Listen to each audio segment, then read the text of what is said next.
Hello, my name is Steve, and welcome to the Otaku Network podcast. While we wait to swing into the spring season, we have a week's break. So instead, what we have for you is we have a supercut of all of the reviews we did for the first season of Shoshimin, How to Become Ordinary. We're putting it together in one nice, somewhat cleaned up package in preparation for season 2, which we will be discussing in the next installment of Anime Plus. So without further ado, enjoy. Shoshimin follows the daily lives of first-year high school students Drogoro Kobata and Yuki Osanai, who were friends during middle school and have both gotten accepted into the same high school. One of Drogoro's friends from elementary school, a boy named Kengo Dojima, is also enrolled in the same high school. At some point, they celebrate getting into the same high school by going out to a cafe to eat sweets. While Yuki is enjoying her sweets, she mentions to Drogoro that she wants to try a limited edition strawberry tart that a different shop is selling that's only going to be available for the beginning of spring. Before they're about to go get the tarts, Drogoro receives a call from Kengo asking him to help find a classmate's missing satchel. After a while of meaninglessly searching around, Kengo calls everybody back. They meet up, decide, they did their best, and call it wraps. Something's bothering Drogoro, though, and when he goes to meet Yuki so they can head off to get the strawberry tarts, he starts to discuss the different aspects and suspicions he has as to what really happened to the girl's bag. He pretty much suspects that the third boy, the one who was playing hide and seek, essentially, and acting strangely in the square of the school, may be the culprit. She confirms his suspicions by telling him that while she was waiting in the lobby, she had seen him wandering around. Before they can get any further, the boy shows up and starts accusing them of impropriety, which they throw back into his face and pretty much lay out the entire theory as to what happened. The idea being that the boy had snuck a love letter to the girl into her bag, but after the fact had lost his nerve and took the bag in desperation to try to stop her from seeing the note. So the two finally head off to try to get the strawberry tart. They make it just in time as they get the last two, and before they head home, they stop at a convenience store. While in the convenience store, Drogoro overhears a group of 5 boys discussing some plan and berating one of their members about how he doesn't have wheels to meet up at the location they're supposed to do whatever. So they leave the boy, and out of desperation, the boy steals Yuki's bicycle while at the same time disposing of their strawberry tarts onto the ground. It's hard to tell what's really going on with the show. Yeah, it's episode 1. I didn't mind the first episode, but the viewer is thrown into a world that already exists quite deeply. Yeah. So I think part of the mystery is going to be unveiling who the characters are and what their interpersonal relationships is. Because we drop into a position where everybody already kind of knows each other and already has a history. The way that Drogoro was able to figure out where the bag was missing parts. It seems like he needed Yuki to connect the dots, and I feel like kind of plays on a trope of the quiet shy girl kind of has a supernatural connection, and he's a Sherlock Holmes level detective. I think Drogoro may be the one that has the more supernatural aspect, because Kengo there's something that Kengo knows that Yuki also knows that's related to Drogoro.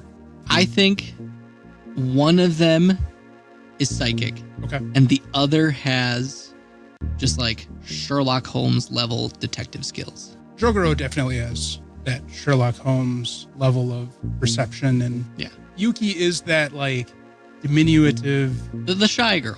Yeah, but she seems like she's kind of occultish. So I don't know. That's why I feel like she has the psychic abilities. Honestly, I don't know how much of this is really going to be supernatural in nature. It's very obviously not a fun, lighthearted anime. No, it's very somber. Yeah, somber. Low key. At low energy. The voice acting is very subdued. Yes, subdued. Background music is very subdued. Yes. Subdued. The anime is subdued. Yes. It is drama, the anime. The artwork is amazing. It's really good. Big fan of the quality of the artwork and the design choices. There's a lot that doesn't make sense, though. Yep. And I think that's on purpose. Kind of at the end of the episode, I was like, huh?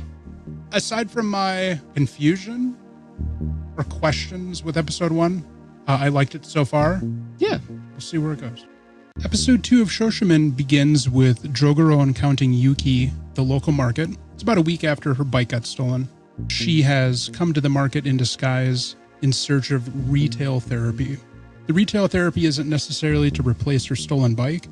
It's due to fallout from the administrators at school when her bike was found. They brought her in and started questioning her about why her bike was at the location of a break-in. She convinces Drogoro to cheer her up by treating her for desserts again. Unfortunately, before they can actually go and get the dessert, Drogoro gets a call from Kengo requesting him to come over to his house. He invites Yuki along as well, so they head over to Drogoro's house with a collection of cakes in tow. Drogoro sits them down and kind of welcomes them with hot chocolate and begins to explain to them the process he used to make it. Yuki excuses herself to go use the bathroom. While she's gone, Kengo starts questioning Drogoro about why he's changed so much between the end of elementary school and the beginning of high school. Drogoro brushes him off, equating it to just the natural progression of somebody's personality from childhood into adolescence. And then he too excuses himself to use the bathroom to kind of get out of the uncomfortable situation. He overhears Yuki chatting with Kengo's older sister, Chisato. So he goes to investigate what they're doing, and essentially what they're trying to do is they're trying to figure out how Kengo made 3 hot chocolates and only left a dirty spoon in a bone-dry sink. So they go through a bunch of different scenarios as to how he possibly could have made it. In the end, Drogoro suggests that the trick to heating up the milk was through Kengo just heating up the milk inside of the milk carton and then putting the remainder of it back in the fridge. At this point, they pretty much leave the house, and as they're leaving, Drogoro turns to Yuki and apologizes for kind of breaking the promise they had made together where he's not going to get involved in solving mysteries. This episode was fucking weird. I think the tediousness of the 3 of them mulling over how Kengo made the hot chocolate was used as a way to show off how Drogoro solves mysteries. I'm honestly hoping that the show is a little bit less mundane than what we've seen so far, but I have doubts at this point. I'm not gonna lie, it was really boring. Like, I realize it's not supposed to be like action-packed or crazy levels of energy all the time, but oh my god. It's a lot of dialogues between people who have very minimal personalities. But apparently, according to Kengo, Drogoro was brash and proud when he was younger. So I'm not going to lie, I am enjoying it. I do like these slow stories as well. I'm enjoying watching it, but I'm just hoping that there's substance to it instead of this very banal slice of life. It's not that I don't like slow animes. It seems like it's slow for no reason. This episode of Shoshimin begins with Yuki taking a test in her classroom when the class is interrupted by a crashing noise, leading her to contact Drogoro seeking out retail therapy in the form of desserts. She has him meet her and she relays the jarring scenario from her test. Drogoro realizes that he has left his phone at school, and when he rushes back to retrieve it, this also gives him an opportunity to do a little bit of investigating in her classroom, where he discovers kind of what happened. The crash was set up by one of the classmates as a way to slyly cheat during the exam. What they had done is they had taped a couple of the answers to the front of someone else's desk. They set up a vase with string frozen in some ice. Once the ice melted enough, the vase would come crashing down inside of the utility closet, scaring the entire class and giving the perpetrator an excuse to turn around and stare at the utility closet like everybody else does. As they leave the cake shop, they see the boy who stole her bike, and so she chases after him, but he gets away. She's called into the counselor's office once again. This time it's because her bike was found abandoned on a road in the outskirts of town. So after school, they go to check out the bike, find it still laying there in the road, and they begin to theorize on the events that led to the bike being abandoned. The conclusion that they had come to was that the thief was using the bike to get to a driver's ed class. Once they settle upon that, Yuki's personality shifts. She becomes quite determined to exact revenge on the boy for the theft of her bike. Concerned for her, Jogoro reaches out to Kengo and asks him for help kind of protecting her. Kengo doesn't believe that he doesn't know what's going on, and again questions him as to why he is so different from what he used to be, at which point Jogoro lets his mask of calmness slip and he starts to get a little bit frantic, talking about how this innate ability of his to solve problems has caused him nothing but grief in his life, as he spent a lot of his time interjecting his wisdom and knowledge to other people's problems when they don't want it. Kengo's not buying it. He wants his old friend back because it was more interesting even if he was just an asshole. And Jogoro decides that he's going to give Yuki a chance to accept his help, but he unfortunately cannot reach her by phone. We end with him saying everything's beginning now. The episode was still really slow. I will say it's more interesting than it was the last two times. They didn't spend all this time solving the mysteries. I liked the test-taking mystery thing a little bit. That was kind of cool. That was really fun. That was an interesting It was cool idea. that like he just did it and solved the mystery right away instead of like how like the hot chocolate thing where it's like just get to the point already. So the return of Shoshimin after a week's absence picks up exactly where episode 3 left off, where Jogoro and Kengo are discussing everything that's happening around the theft of Yuki's bicycle. They're still in the classroom, and they still have not been able to get a hold of Yuki. So in order to convince Kengo of the depth of the situation and the trouble that it may spell for Yuki, we have the majority of the episode being a breakdown and a raw demonstration of logic by Jogoro as he goes to the different points that they understand. The person who stole Yuki's bike is more than likely taking the driving ed class as part of a broader criminal enterprise. The logical assumption that Jogoro has come to is that the culprit is not old enough yet to even begin trying to get his license, so he's doing it under an assumed identity. And the most likely suspect is the person whose house was broken into where Yuki had her first incident since her bike theft, because her bike was seen at the break-in. So now it's a matter of putting the theory to test and seeing how much they can find out through actual physical investigation. Kengo and Jogoro head over to the driver's ed facility.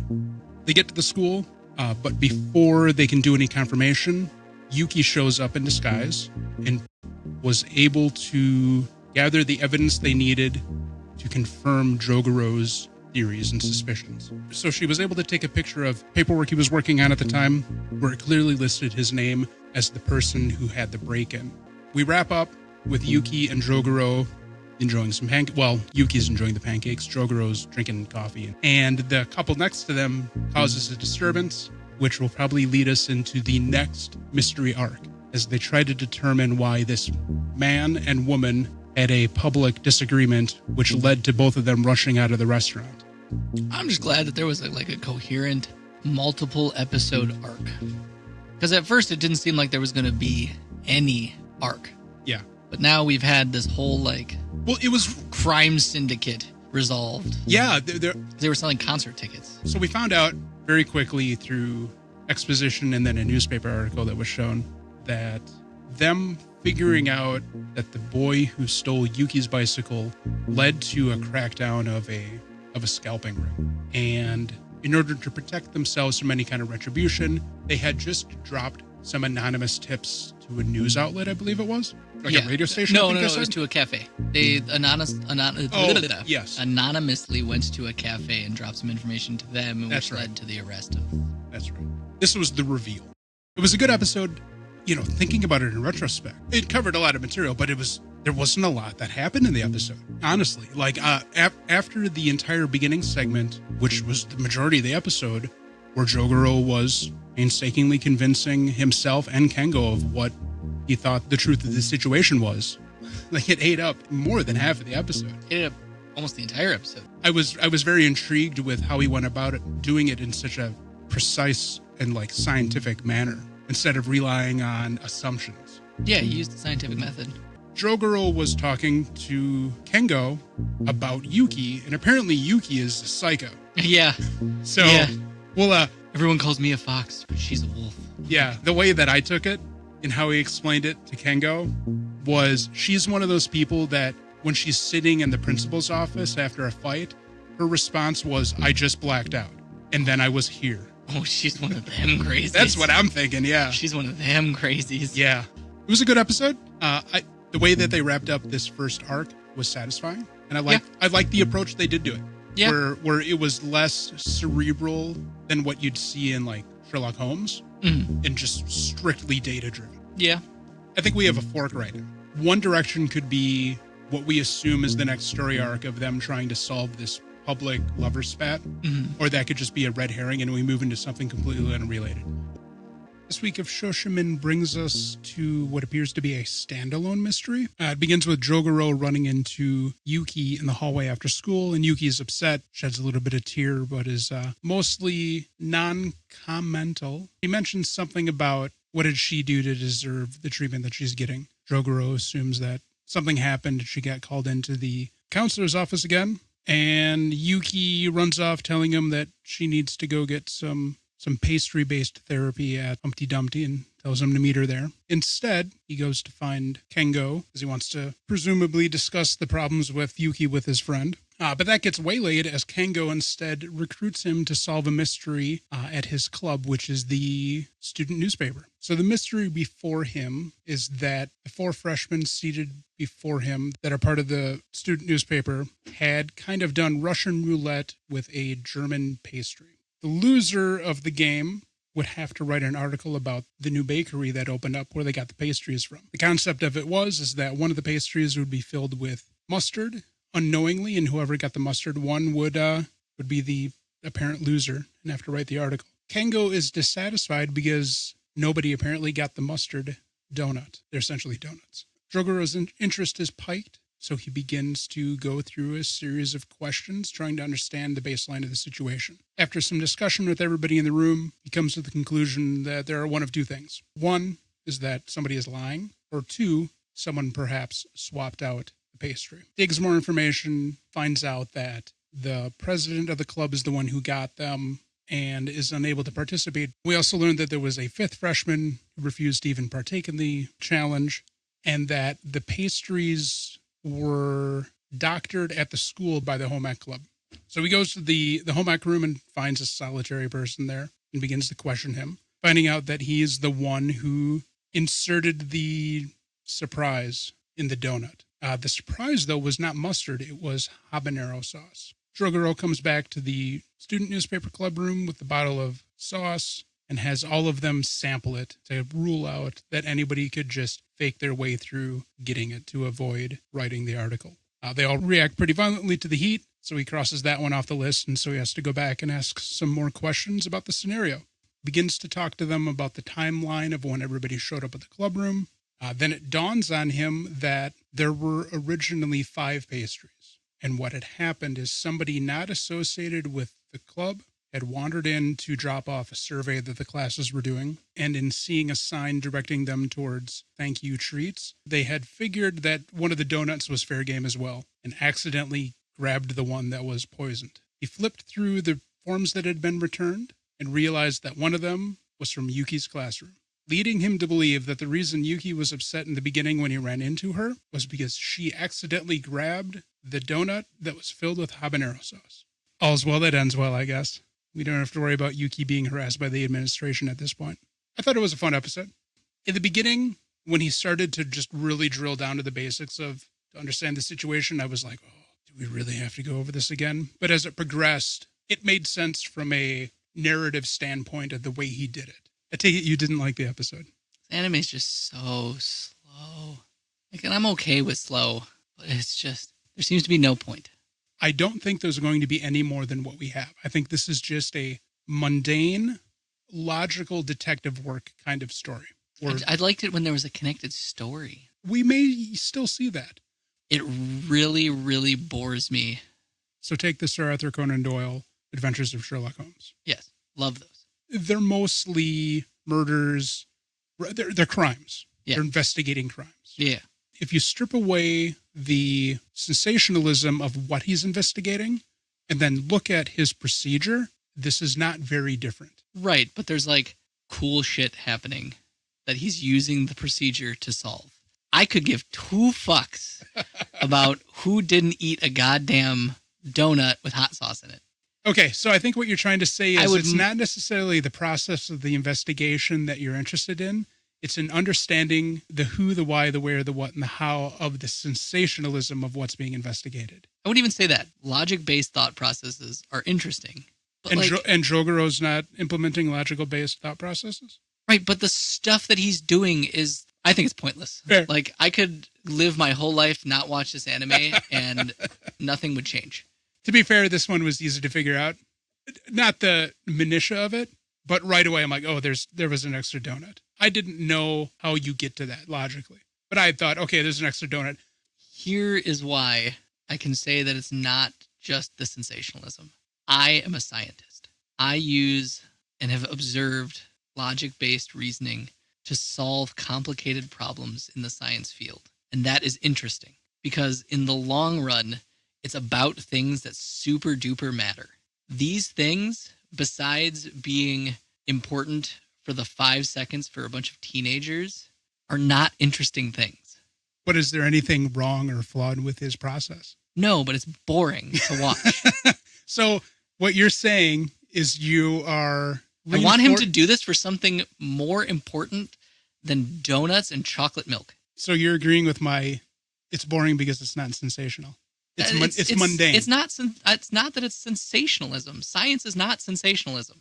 If it was less boring and it was the same exact process, you're saying you would be more invested.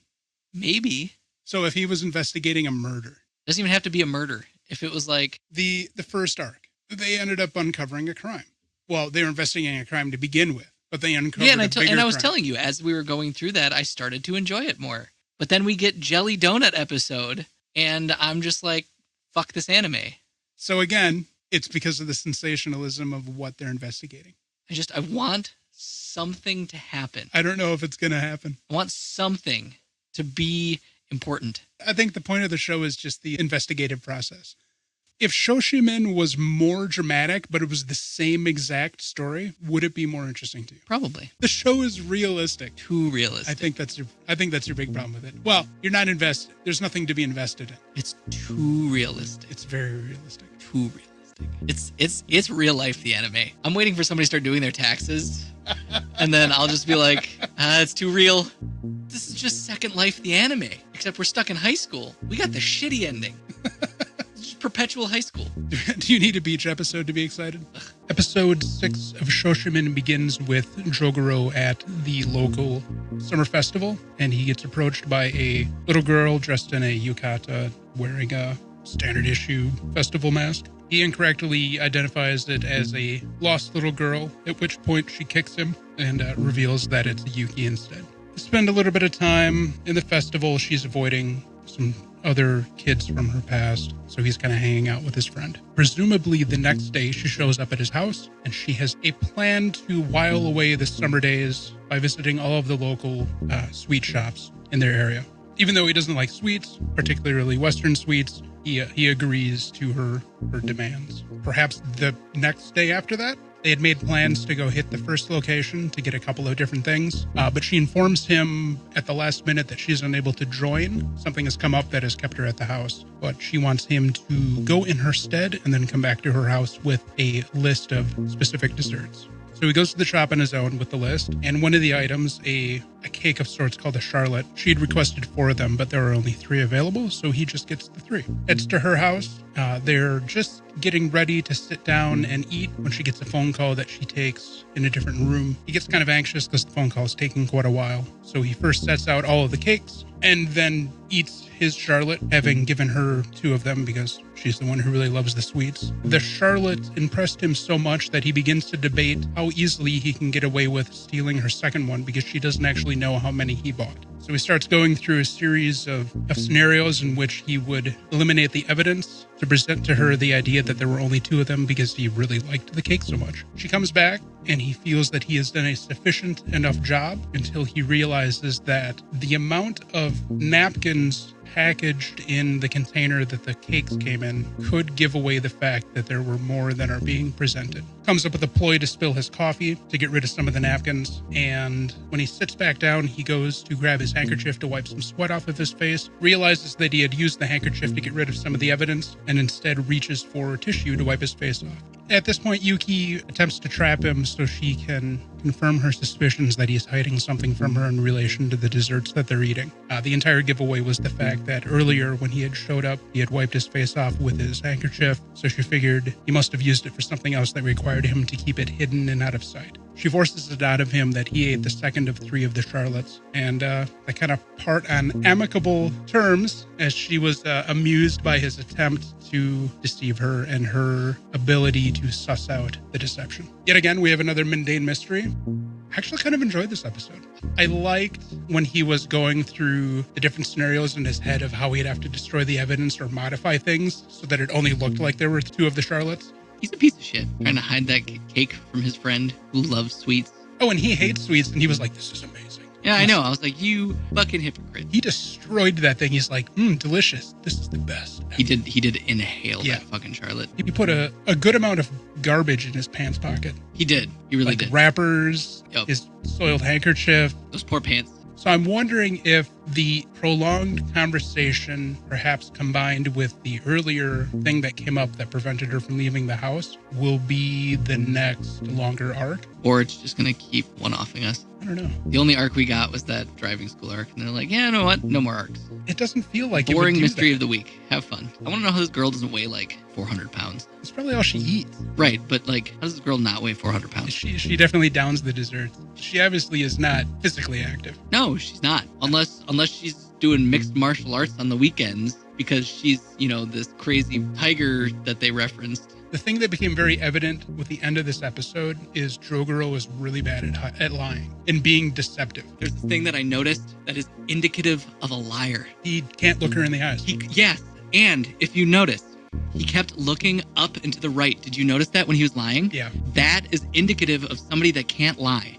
I actually got super excited and I was like, oh my God, that is so accurate to psychology. I actually got actively excited for this episode. I thought this was a good episode. I liked the pacing of it.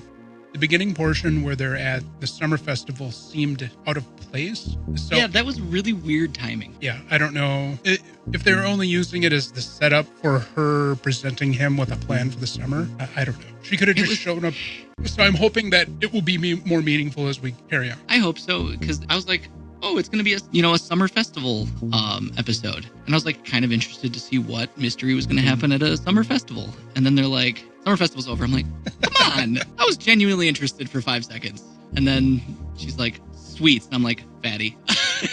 I'm surprised he wasn't more interested in who the older classmates she was trying to avoid were, because there's a good chance it may have been ones that they both had because they went to middle school together. Yes. The lying bit was the best part of this episode. The fact that they animated psychological tics into him lying to her. I was like, either she's going to catch on that he's doing the psychological tics. She was totally going to catch on because of that. Or she's just as fucking observant as he is, wiping himself off with the tissue rather than a handkerchief. When he grabbed for those tissues, I'm like, that's it. I was like, girl. She's totally going to point that out, and she did. The psychology kept me interested this time. Show's still kind of boring, but I do enjoy the subtle nods to scientific realism, or even just mathematical realism. We find Jogoro trying to relax, reading, I'm sure for the millionth time, Murder on the Orient Express, blissfully ignoring his cell phone. What he can't ignore, though, is the house phone. Annoyed by the distraction, he shuffles downstairs and picks it up to find Yuki on the other end, telling him that she has plans for them for the next day to visit a shop that is in between two different destinations, kind of giving him a little bit of a quiz to figure out if he can determine where she means to go. He quickly figures out which store it is, and the next day he heads out to meet her, but ends up being about an hour early. Jogoro decides to waste some time and he picks up a hamburger at a local fast food chain. He sits down, but before he can eat it, Kengo is sitting at the counter as well, and lets him know that he's there. Kengo is working undercover, trying to get some information on a group of kids that a friend of his sister is involved in. The kids have a reputation for being active drug users, and a friend has enlisted his help to try to get the sister out of what could be a potentially troubling situation. The group of kids kind of split off, and Kengo decides that he needs to follow one of them and asks Jogoro if he can keep an eye on the others, while he has time without going out of his way to do anything. Kengo hands him a slip of paper and tells him to get a hold of the person there to let them know if anything comes up. Before Jogoro can even take a bite into his burger, he's approached by a girl that is dressed like a flower child, and it is Yuki once again in disguise out in public. He enlists her help, trying to understand the note that Kengo left him for the contact information. Sheet of paper just has a very rudimentary stick figure on it. After a little bit of back and forth, trying to figure out what kind of esoteric meaning it could have, Jogoro realizes that it was the continuation of a map that is on the tray mat for the food, and that one of the marks on it is essentially X marks the spot of where the contact that Jogoro wanted him to get in touch with would be residing. So that mystery solved, they head off, come to a restaurant, find a young woman, determine pretty quickly that that's the person that Kengo had meant for him to contact. The woman is the person in question who has been requesting Kengo's help with her sister's problem. He just kind of updates her on what Kengo is up to, and then he and Yuki finally head off and get their dessert. A couple days later, he ends up getting invited out to lunch with Kengo as kind of an apology and a thank you for having him help him with the situation he's dealing with. They start to talk more about the situation, and that the girl who is the leader of the group is a girl that had gone to middle school with Yuki and Jogoro, and at that point had already gotten in trouble with the authorities for drug use. Kengo is coming into a bit of a roadblock in helping his friend's sister get out of the situation, and Kengo himself was having a hard time even convincing the girl that he wasn't a spy for the girl, who's become quite a bit paranoid and controlling with the entire situation. We skip ahead a couple more days, and Yuki invites Jogoro out to go to the next dessert shop and asks him to meet her at her house. Shows up.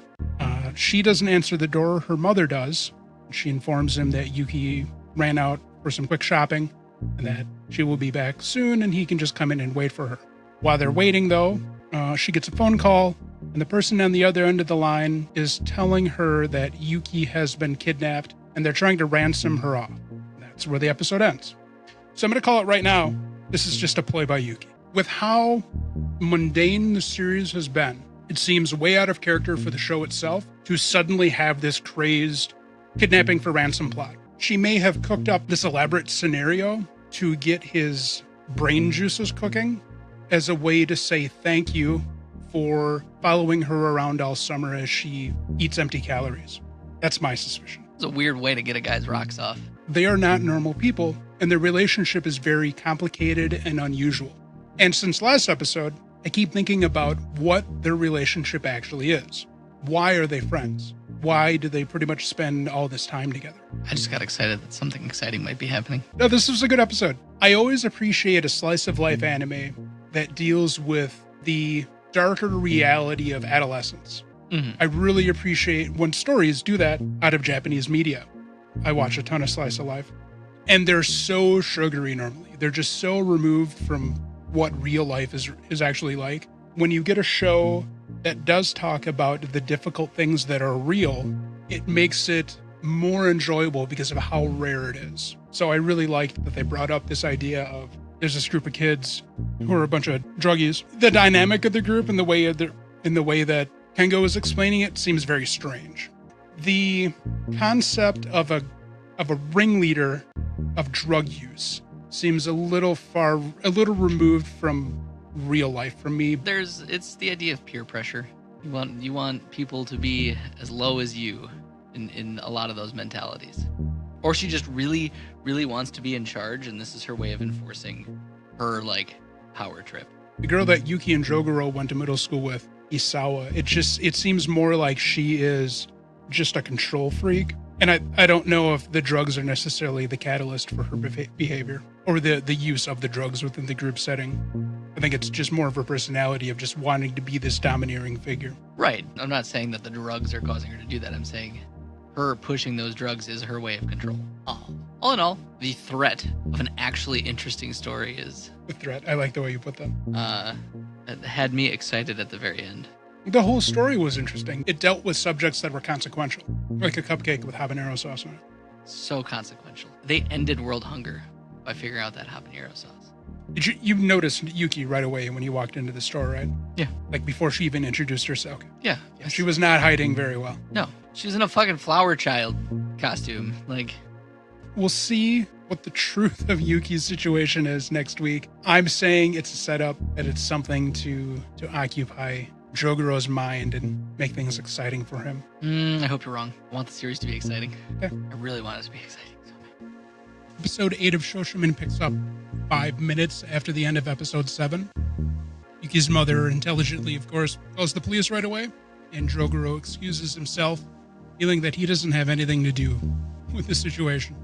Kind of wanders listlessly around town for a while until he gets the idea that maybe he can try to solve it, and then quickly squashes that. And then almost as if on cue, he gets a text message from Yuki that's a code, essentially, talking about picking up desserts from 2 different places, giving quantities for each dessert.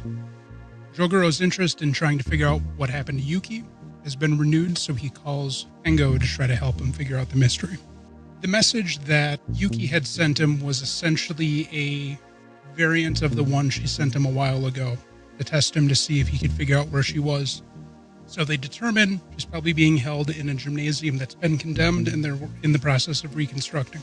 So the 2 kids head off, do a little bit more snooping around, and are pretty confident that she and her kidnappers are there. Sneak inside and witness Yuki being held captive and surrounded by a number of teenage girls. Is some of the girls from the drug gang that we were talking about last episode. The ringleader, the girl that Jogoro and Yuki went middle school with, is kind of running the operation. They sneak back outside and call Yuki's mom and let her know that they found where she is. Immediately, the cops intervene, and Jogoro gives them as much information as he can, and they tell them that they're going to be there in about 5 minutes. They go back inside to kind of keep an eye on things, where it escalates.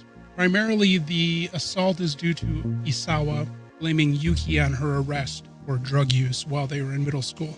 She pulls out a knife and is threatening to, do some dissection when the boys burst in and confront them. And then it cuts to the rescue operation as they're dragging Isawa away, and Kengo is taken away in an ambulance. We don't know what happened. He did say that Kengo only had some scrapes. I don't think she stabbed him. So Yuki is safe, shaken up, and hungry. Police are going to return her home, and Jogoro says that he'll bring her some desserts to her house to help her calm down. Further in the future, what appears to be the end of summer break, they meet up at another dessert shop and reminisce over the things they did during the summer, at which point Jogoro confronts her about her having knowledge that this was going to happen to her in the first place. And that's the end of the episode. It was a very interesting episode this week. I was very happy with the amount of suspense. As soon as Yuki's mom called the police, I'm like, oh yeah, there goes my theory. Because there's no way Yuki's going to do something without her mother knowing. Recognizing the idea that the first thing her mother would probably do is call the police. Yeah, excitement. Not really, though. The quote-unquote exciting portion, we didn't see. Yeah, it was a cut to black. It was a cut to black, and all of a sudden the police are hauling the girl away. It was at least a thrilling mystery. No, it was good. It wasn't a Tramazine episode. I'm a little disappointed that it ended so quickly. It's harder to see that there's a continuation of this story that's going to happen. There's probably going to be a little bit of a continuation of it. He's going to probably try to figure out how she knew she was going to get kidnapped, and that'll probably lead to a little something, you know what I'm saying? No, it was a good episode. No, it was just a really, one after another setup in that episode. The one thing that seemed weird is that she was able to text Jogoro in the middle of her event. They probably hadn't tied her up when she did that, because there was the ride in the van. I wonder if we do get a little bit further dive into this event in the next episode or so. From her point of view? Yeah, I wonder if we'll see parts of it from her point of view. Maybe. It would be interesting to see how they approached her and what they did to abduct her. Mm-hmm. Maybe episode 9. We'll see what happens. I hope it continues the level of excitement that we got the last 2 episodes. It's been a weird up and down. It has a little bit, yeah. The series goes from like sleep medicine, the anime, to, oh, surprise, there's like a kidnapping now. And we're like, what? We're solving cute high school mysteries to, It suddenly got real. surprise, kidnapping. Yeah. This week's episode of Shoshimin picks up directly after the end of the last episode, where Jogoro and Yuki are having dessert at the end of summer at the last place on their list. After they get the desserts, Jogoro begins to interrogate Yuki relating to her kidnapping and how much of it she knew. He lays out all of the evidence that he's figured out and all of the logical pathways that he's constructed to come to that conclusion. But she's doing everything to avoid responding to it and is trying to distract him from it as much as possible. After enough continuation on Jogoro's part, Yuki does finally relent and admits that he's right, but then begins to school him on what he was wrong about. In fact, it kind of comes out that Yuki was the mastermind of her own kidnapping. There was a girl that was part of Iwata's group who had also gone to middle school with both of them and had asked Yuki back then to help her get out of the group, which culminated into the original arrest for drug use. Iwata herself had suspected that her downfall, not really downfall, but her arrest had come due to somebody inside of the group being a snitch, and had been working feverishly since to figure out who it was. The girl who was the snitch is increasingly growing concerned about her own safety, and when coming to Yuki to ask her for help again doesn't work, she begins to become threatening towards Yuki. Yuki turns the situation around and begins to use the girl to construct a grander plan to provide safety for both of them that culminates in Yuki's kidnapping that she formulated herself and fabricated the extortion portion of it with the help of the girl that was the insider to try to get Iwata locked away for a while at this point. And that's roughly the episode. It's just a prolonged conversation between Jogoro and Yuki discussing the entire situation of her being kidnapped and the group of girls that are problematic. I had wondered at first when she started talking about how there was an insider, if it may have been the girl that Kengo was trying to save. Yeah. But no, it was a different girl. Okay. I think this has been the best episode that the show has had so far. I really liked this. I think what we saw here was a long-form payoff for, I would say, the entire earlier portion of the show. The title said that this is part 1, so next episode is going to be part 2. That'll be the final episode of the series. Yuki bested Jogoro. Yeah. He partially figured out that the entire situation for the summer was all a long, drawn-out plot by Yuki that culminated into this kidnapping. Like she played a super long game with this entire scenario, and it just dawned on him after the situation just how much this may have played out over the course of the past month or two. But Yuki definitely showed him in this event of, you're good at what you do, bro, but I think I'm a little bit better at doing things than you are. I don't know if I would be friends with her after this. I think he loves the fact that she showed him up. And so now he's like, oh, I mean, we were friends before, but I think this ingrains into him a deep level of respect for her abilities. They're both twisted individuals. These two are very far from being Shoshimin. Yuki had kind of said something about that too, and she's like, why are you even trying? Like, there's no point in this little facade we're trying to pass. Like, we're obviously better than that. They're very arrogant. We've known that Jogoro has been arrogant. Like, you could tell it right away. Yeah. And I think that's the big thing that had bothered him, is how people react to his arrogance from when he was a kid. When there was that first situation early on in the show when he was having that entire conversation with Kengo about how he's changed. But now we know quite plainly that Yuki is vastly more manipulative than he is. And with that comes very arrogant as well. Their friendship is due to their respect for each other's arrogance and manipulative natures. I think they're insufferable people. Well, they apparently don't have many friends. I would definitely not want to be friends with them. I really like this episode. I thought this episode was a really good culmination of the story. Yeah, it had a lot of, like, surprise. And I could see bits and pieces of how all the preceding stories, regardless of how mundane they were, that could be pieced together to lead up to this moment being believable within their personalities and their experiences. It's hard for me to like this show. I really can't get past the like tranquilizer that these episodes are. It's like so slow. Oh my God, I was so engaged this episode. I was like, oh, what's going on? I don't know. An entire episode in one spot. You're just like, cool. I wonder if Yuki had applied any level of manipulation that indirectly got Kengo involved as well. Maybe. I'm really interested to see what next episode has in store, because it seems like it's going to be a continuation of this episode or this discourse and culmination of their relationship together. I just wonder what kind of payoff we're going to get. I think this episode already was part of the payoff. Oh, disappointing. I really liked it. I will admit, I like flashy. Episode 10 of Shoshimin picks up exactly where episode 9 left off, where Jogoro and Yuki are still within the high-priced food establishment, having enjoyed their very decadent parfaits. So at this stage in the conversation, Jogoro is pretty cross with Yuki and brings up the idea that what she did was essentially a crime, and how she fabricated an extra layer of severity to the kidnapping by faking the ransom. At that, Yuki accepts the fact that she's a liar and lays out pretty straightforward to him that their friendship probably serves no purpose in continuing, as the shared goal of trying to remain in the background and not attract attention and just kind of be normal was never really their intent in the first place, even though they paid it a lot of lip service, always continuing to delight in using their abilities and sticking their nose into other people's businesses.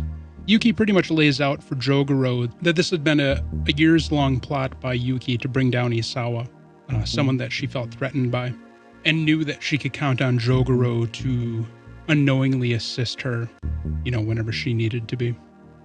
With this plan now finally come to fruition, she pretty much tells him that she doesn't see any point in continuing the relationship anymore, and she leaves him. We pick back up, school is resumed, and the two are definitely no longer interacting with each other. There's an underclassman in the newspaper club who is trying to press Kengo to let him do a story about the kidnapping that had taken place over the summer. Kengo obviously is just stonewalling him, but doing it in a diplomatic way so as not to try to draw attention or suspicion on himself, seeing as he was kind of caught in the middle of the situation to begin with. The show ends with Jogoro being asked by a girl in his class to date her. He kind of refuses, but she ignores that and just pretty much decides in her own that they're going to be a couple. And at the same time, the kid who is trying to convince Kengo to do the investigation into the kidnapping expresses his interest in Yuki, who seems to take a liking to that. And that's where season 1 of Shoshimin ends. We have Sherlock and Watson not speaking to each other and essentially moving on with their lives. This was an interesting end to the first season. I'm glad that it's getting a second season, because I don't know how I would have felt if this just would have been the end of the story. I hated their breakup. It's like, you made me invested in this friendship all fucking season, and then you just end it like that. It's like, you fuckers. It's like, why did I become so super invested in this friendship that they had, especially like with going on and all the desserts and stuff? They're like, oh, it was just a lie the whole time. And you're like, Something tells me that we can't trust what Yuki said on face value. I don't think we could just trust Yuki, period. I think she's a piece of shit. It really, this whole thing soured my opinion of Yuki a lot. I enjoy shows that do things out of the standard when it comes to storytelling.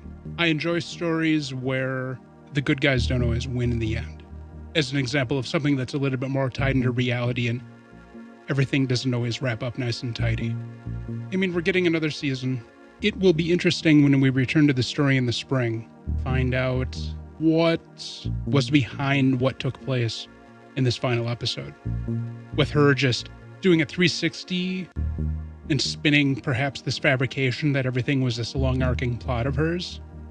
And then when he essentially rejected her because of how she handled the idea, she just threw it back at him and like went even further in the rejection. I just think Yuki's really toxic. They're both insufferable assholes. Right. Jogoro isn't like emotionally manipulative. No, he's just a know-it-all. He's conceited. He's just a know-it-all. Yeah. Well, like they did the dramatized flashback from middle school, you know, where he was like doing his grand reveal of the other classmate that had done something, and everybody's like, yeah, you're right, but you know what? You're actually kind of a dick, so it doesn't matter that you're right. Yeah. I'm a little more okay with Jogoro just because he just wants to like know things and show everybody that he does know things. Yeah. Which is fucking annoying, but he's not willingly manipulating people to do what he wants and doesn't care about the physical, emotional well-being of those people afterwards. 'Cause I'm pretty certain that Yuki just does not give a fuck. No, she doesn't at all. About anyone's like emotional or physical well-being of anyone involved in that plot. No, I don't think so. Something tells me she was just being incredibly vindictive. We only have a snippet of the perspective of Isawa, where she is accusing Yuki of being the person who led to her getting in trouble in middle school. Everything else we know about the situation comes from Yuki's perspective, and we're well aware of how manipulative she is. Yeah, that's fair. So it's hard to say what the real truth of the situation is that led to those two interacting over the course of many years now at this point, leading up to this kidnapping, not fabrication, but like encouraged kidnapping with an additional twist to it to ensure a little bit more of a severity to the punishment. Yeah, it's just... I'm not saying Yuki's right. Something makes me just really uncomfortable about Yuki. So Jogoro takes delight in people recognizing his genius. I think Yuki takes delight in the suffering of others. Her manipulations coming to fruition. She was very pleased with how this entire situation ended up. And I think some of the emotional swings that she displayed during the conversation with Jogoro were fabricated, if not all of them. Which is even more fucked up. She's way toxic. She has the emotional availability of a rock. And if you notice too, the way that she phrased what she said about the guy talking to her at the end. Yeah. I think I like direct guys. That was definitely a dig on Jogoro. That was like red flag city for me. And it was interesting when the girl was questioning Jogoro about the current status of his relationship with Yuki, how he never denied her talking about them being a couple. Yeah. Maybe he just felt it wasn't worth his time to refute and just went along with it, since apparently everybody was thinking they were in some kind of romantic relationship anyways. As any good mystery would, the ending of this part leaves a lot more questions than answers. Our payoff was definitely last episode. That was the culmination and like the release of the story. This one was now set up for the next phase. Yeah, it's definitely set up for the next season. Yep. Thanks for listening, and don't forget, next week we will be starting with the first episode of the spring season of the Otaku Network podcast. We're talking about 3 brand new shows that have come out. My pick for this season is Kowloon Generic Romance. David's is My Hero Academia Vigilante, and the joint pick is Lazarus. So, we'll see you then, and don't forget that Anime Plus will also be picking up next Wednesday with Season 2 of Shoshimin. Until then, see you guys later.